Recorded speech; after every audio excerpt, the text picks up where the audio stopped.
Hello everyone, I Namit Kumari welcome you all on commerce hurricanes.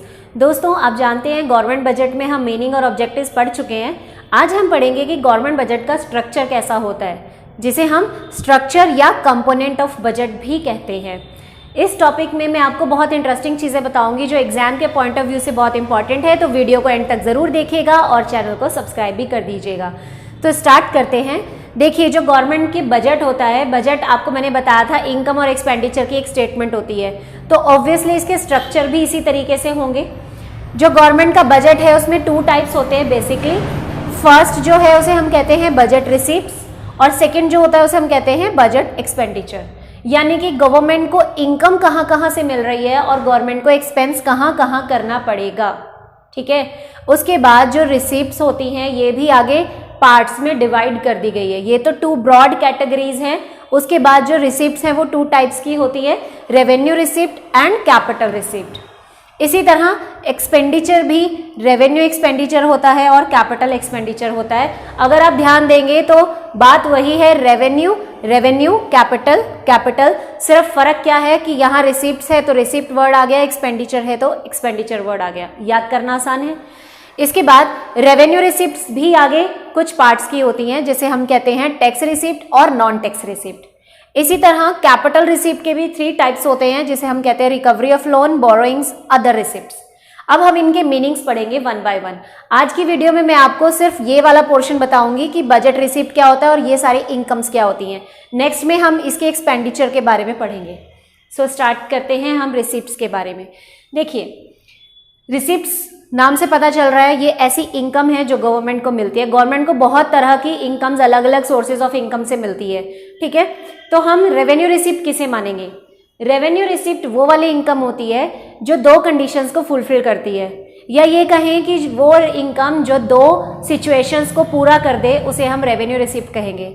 अब पढ़ते हैं कौन सी 2 सिचुएशन। फर्स्ट है, these receipts do not create any liability for government. ये ऐसी इनकम है जो गवर्नमेंट को किसी भी तरह की लायबिलिटी क्रिएट नहीं करती।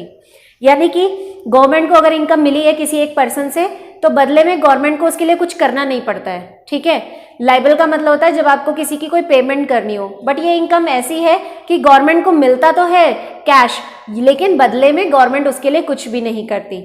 जैसे कि सपोज करते हैं कि आपको कोई टैक्स पे करना पड़ता है, आपकी इनकम पे टैक्स लगा है, वेल्थ पे टैक्स लगा है, ठीक है, प्रॉपर्टी टैक्स आप दे रहे हैं, तो सिंपल सी बात है, आपने इनकम कमाई और उस पर आप टैक्स पे कर रहे हैं। लेकिन जो टैक्स आप गवर्नमेंट को दे रहे हो, गवर्नमेंट उसके बदले में आपके लिए कुछ नहीं कर रही है। ठीक है ना, उस टैक्स के बदले तो आपको कुछ नहीं दे रही, कोई गुड या सर्विस नहीं दे रही है, तो हम क्या कहेंगे कि वो गवर्नमेंट के ऊपर किसी तरह की लायबिलिटी क्रिएट नहीं करती। सेकेंड टाइप क्या है इसमें कि जो सेकेंड कंडीशन है, These receipts do not cause any reduction in the asset of government। ये ऐसी इनकम है जो गवर्नमेंट की एसेट में रिडक्शन नहीं करती, यानी कि कम नहीं करती, गवर्नमेंट की एसेट को कम नहीं करती। एसेट का मतलब होता है कोई ऐसी चीज़ जिस पर आपका राइट हो, ठीक है, जिस पर आपका अधिकार हो, धरोहर हो आपकी। तो अब ऐसी इनकम कौन सी हो सकती है? जैसे सपोज करते हैं मारुति उद्योग कंपनी है जो कि गवर्नमेंट कंपनी है। अगर वो कंपनी अपने शेयर्स मार्केट में बेच देती है तो क्या होगा? मार्केट में शेयर्स बेचने से कैश आपको मिल रहा है, लेकिन दूसरी ही तरफ आपकी कंपनी के शेयर्स कम भी तो हो रहे हैं, यानी कि आपकी एसेट्स में कमी आ रही है। तो ऐसी इनकम को हम कभी भी रेवेन्यू रिसिप्ट नहीं कहेंगे, क्योंकि अगर कोई भी इनकम गवर्नमेंट की एसेट में कमी ला देती है तो वो रेवेन्यू रिसिप्ट तो नहीं होगा। ठीक है, तो हमारी 2 कंडीशन कि ये गवर्नमेंट के ऊपर लायबिलिटी नहीं बनाती और ये वाली इनकम गवर्नमेंट की एसेट को कम भी नहीं करती। अब हम पढ़ेंगे कि रेवेन्यू रिसिप्ट्स में टैक्स और नॉन टैक्स रिसिप्ट्स क्या होते हैं। नेक्स्ट इज टैक्स रिसिप्ट्स, यानी कि ऐसी इनकम जो गवर्नमेंट को टैक्स के थ्रू मिलती है। ये टैक्स क्या होता है? कंपल्सरी पेमेंट होती है जो हर इंडिविजुअल को पे करनी ही पड़ती है अपनी इनकम और वेल्थ के अकॉर्डिंग। ठीक है, टैक्स रिसिप्ट्स में प्रोग्रेसिव एंड रिग्रेसिव टैक्स, ये इसके टाइप्स हैं। फर्स्ट वाला एंड ये थर्ड वाला जो टाइप है बहुत इंपॉर्टेंट है, क्योंकि एग्जाम में इसके ऊपर मीनिंग एंड डिफरेंस का क्वेश्चन बहुत बार आ चुका है। ठीक है, तो प्रोग्रेसिव टैक्स क्या होता है? प्रोग्रेसिव टैक्स का मतलब ये ऐसा टैक्स है जिसमें टैक्स का जो बर्डन है वो इनकम के बेसिस पर होता है। मतलब जैसे जैसे आपकी इनकम बढ़ती जाएगी आपको टैक्स ज़्यादा पे करना पड़ेगा। ठीक है, इसका फ़ायदा क्या है कि जो रिच पर्सन है वो ज़्यादा टैक्स पे करेगा और जो पुअर पीपल हैं वो कम टैक्स पे करेंगे, क्योंकि टैक्स इनकम के बेसिस पर लगता है। सपोज़ आपकी सैलरी है 40,000 और रेट ऑफ टैक्स चल रहा है 10%, तो आपको सिर्फ 4,000 का टैक्स देना है। लेकिन जैसे ही आपकी सैलरी 60,000 बढ़ेगी, प्रोग्रेसिव टैक्स के अकॉर्डिंग गवर्नमेंट आपका टैक्स बढ़ा देगी, क्योंकि सैलरी बढ़ते ही आपका टैक्स बढ़ जाता है। ठीक है, तो अब आपको कितना पे करना पड़ रहा है? 12,000। तो यानी कि समझ आया, प्रोग्रेसिव में इनकम बढ़ने के साथ ही टैक्स बढ़ा दिया जाता है। जितना पुअर पर्सन होगा उतना ही कम टैक्स उसे देना पड़ेगा। रेग्रेसिव टैक्स मतलब ये ऐसा टैक्स है जिसमें जो बर्डन है टैक्स पे करने का वो पुअर सेक्शन पे रहता है, मतलब गरीब लोगों के ऊपर इसका बर्डन ज़्यादा होता है, क्योंकि यहाँ पर टैक्स रेट जो है वो सेम रहता है। सपोज करते हैं एक पर्सन है जिसकी सैलरी है 50,000, अगर वो 10% टैक्स रेट दे रहा है तो उसे सिर्फ 5,000 का टैक्स पे करना पड़ेगा। ठीक है ना, और अभी भी उसके पास 50 में से अगर 5,000 टैक्स दे दिया तो 45,000 अभी भी उसके पास हैं खर्चा करने के लिए। लेकिन एक पुअर पर्सन है जिसकी सैलरी ही सिर्फ 5,000 है, अगर वो उस पर 10% टैक्स दे देगा तो 500 रुपीज़ तो उसका टैक्स चला गया। ठीक है, 5,000 में से 500 टैक्स चला गया तो उसके पास सिर्फ 4,500 रह जाते हैं, सिर्फ 4,500 रुपये, जो उसकी दिनचर्या के लिए बहुत कम है। तो इससे हमें पता चलता है कि जो रेग्रेसिव टैक्स है उसमें जो पुअर सेक्शन है, पुअर लोग जो हैं उनके ऊपर ज़्यादा बर्डन रहता है। नेक्स्ट आता है value added tax and specific tax. Value added tax का मतलब कि जैसे जैसे आपका प्रोडक्ट एक सिटी से दूसरी सिटी में जाएगा उस पर टैक्स लगा दिया जाएगा। जैसे सपोज आपका प्रोडक्ट 500 का है, तो अगर वो एक सिटी से दूसरी सिटी जाएगा तो टैक्स लग के उसका रेट बढ़ जाएगा, 500 से ज़्यादा हो जाएगा। फिर अगर वो उस सिटी से किसी और में जा रहा है तो दोबारा उस पर टैक्स लगा दिया जाएगा। तो जितनी बार वो बाउंड्रीज क्रॉस करेगा टैक्स उतना बढ़ता जाएगा। ठीक है, उसी ही कहते हैं वैल्यू एडेड होती जा रही है, जुड़ती जा रही है टैक्स की वैल्यू।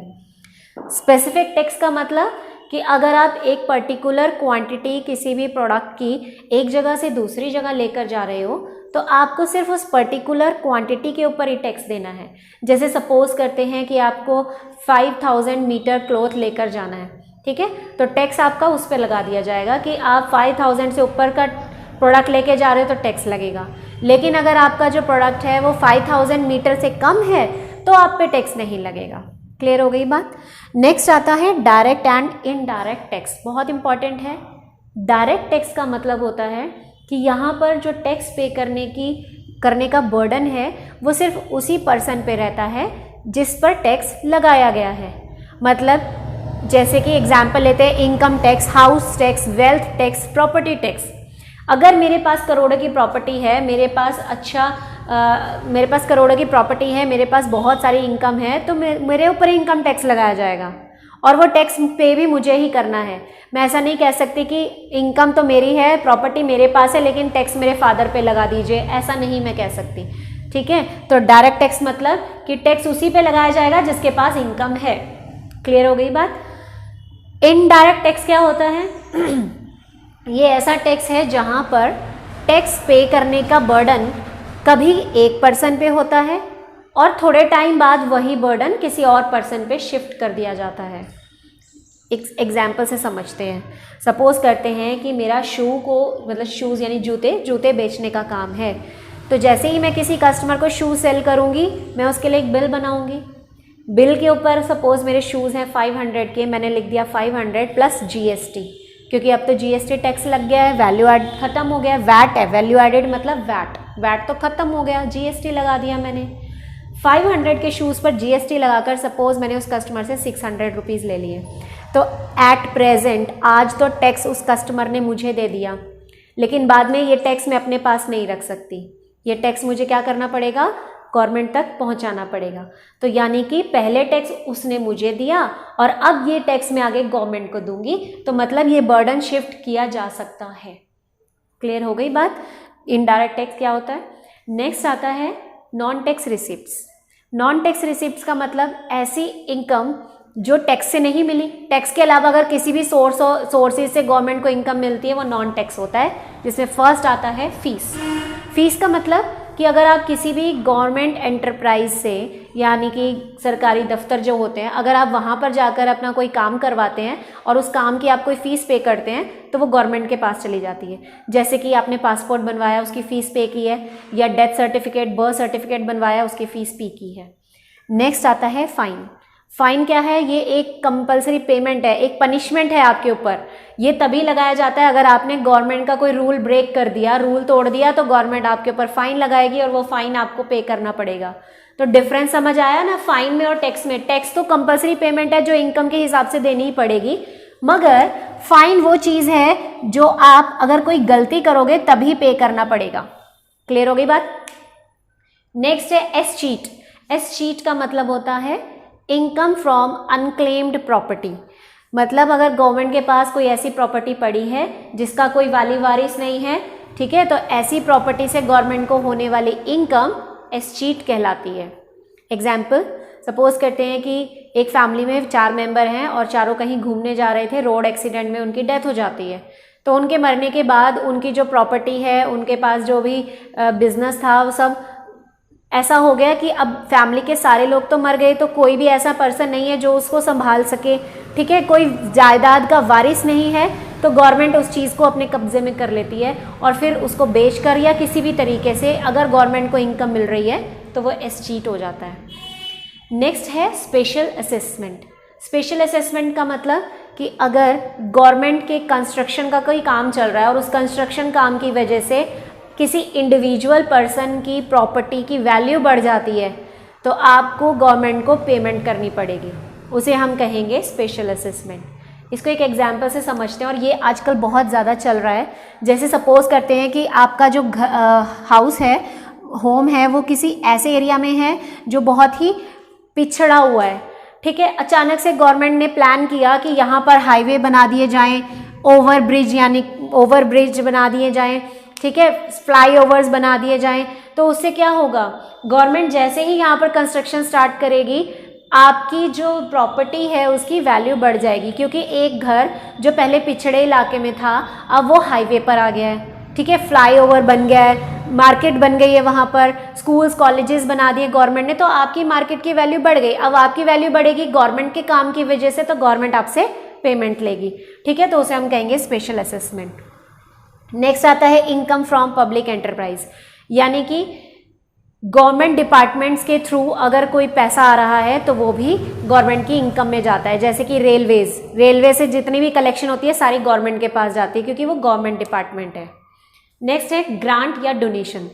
गवर्नमेंट को कई बार क्या होता है कि पब्लिक से डोनेशंस मिल जाते हैं, तो वो जो डोनेशन होते हैं वो भी पब्लिक गवर्नमेंट की इनकम होती है। जैसे कि अभी कोरोना चला था, कोरोना की वजह से ऑल ओवर इंडिया कितने लोगों ने डोनेशन दिया था, तो वो सारा डोनेशन कहाँ गया, गवर्नमेंट के अकाउंट में, तो वो गवर्नमेंट के लिए इनकम थी, ठीक है, उसे हम ग्रांट या डोनेशन कहेंगे। नेक्स्ट है sale of spectrum like 3G and 4G, यानी कि अगर कोई भी एंटरप्राइज चाहती है, जैसे कि टेलीकम्युनिकेशन एंटरप्राइज चाहती है कि हम अपना नेटवर्क ऑल ओवर इंडिया पहुंचाएं, इवन इंडिया के बाहर भी पहुंचाएं, तो उसके लिए क्या चाहिए होगा, उसको गवर्नमेंट की हेल्प चाहिए होगी कनेक्शन वगैरह के लिए। जैसे 3G 4G कनेक्शंस लेते हैं, तो अगर गवर्नमेंट ने अपने कोई कनेक्शंस किसी प्राइवेट वाले को दिए हैं, बेचे हैं, तो उसको बेचने से जो भी इनकम उन्हें मिली है वो भी हमारा नॉन टैक्स रिसिप्ट होगा। रेवेन्यू रिसिप्ट के बाद नेक्स्ट आता है कैपिटल रिसिप्ट्स। कोई भी ऐसी इनकम जो हमारी 2 कंडीशंस को फुलफिल कर दे उसे हम कैपिटल रिसिप्ट कहते हैं। कौन सी 2 कंडीशंस? जैसे रेवेन्यू में था, रेवेन्यू रिसिप्ट की जो कंडीशन थी बिल्कुल उसका अपोजिट होगा यहाँ पर। फर्स्ट है these receipt create a liability for government. ये ऐसी इनकम है जो गवर्नमेंट के ऊपर लाइबिलिटी क्रिएट करती है, यानी कि अगर गवर्नमेंट को कैश मिल रहा है तो बदले में गवर्नमेंट को कुछ ना कुछ देना पड़ेगा। जैसे कि अगर गवर्नमेंट किसी से लोन ले लेती है, लोन लिया है तो कैश उनके पास आ गया है, लेकिन उस लोन को वो फ्री में अपने पास नहीं रख सकते, उस पर उन्हें इंटरेस्ट देना पड़ेगा। तो जैसे आप लोन पे इंटरेस्ट देंगे आपको बदले में लाइबिलिटी क्रिएट करेगा। नेक्स्ट आता है these receipts cause reduction in asset of government, यानी कि ये ऐसी इनकम है जो गवर्नमेंट की एसेट्स को कम कर देती है। यानी कि सपोज जैसे मारुति उद्योग कंपनी है, वो अपने मार्केट में शेयर्स बेच देती है, शेयर्स बेचने से क्या होगा, उनको कैश मिलेगा, इनकम उनके पास आ रही है, लेकिन दूसरी ही तरफ शेयर्स कम हो गए, यानी कि कंपनी की एसेट्स खत्म होती जा रही हैं, ठीक है। तो ऐसी इनकम को हम कैपिटल रिसीप्ट कहेंगे। अब हमने स्ट्रक्चर में कुछ पॉइंट्स पढ़े थे, यानी कि टाइप पढ़े थे, वो क्या है डिस्कस कर लेते हैं। फर्स्ट, रिकवरी ऑफ लोन्स, यानी कि सपोज करते हैं आपने किसी को लोन दिया, आपने उसे लोन दिया है तो वो आपके लिए तो एसेट है, क्योंकि आपने जो लोन दिया वो कभी ना कभी आपको वापस मिल जाएगा। तो जैसे ही कोई पर्सन आपके लोन को आपको पे कर दे, आपकी एसेट खत्म हो जाती है। सपोज समझ रहे हैं आप बात, जैसे ए को मैंने लोन दे दिया तो वो मेरी एसेट है, कि मैंने किसी को लोन दे दिया, वो मेरी एसेट है।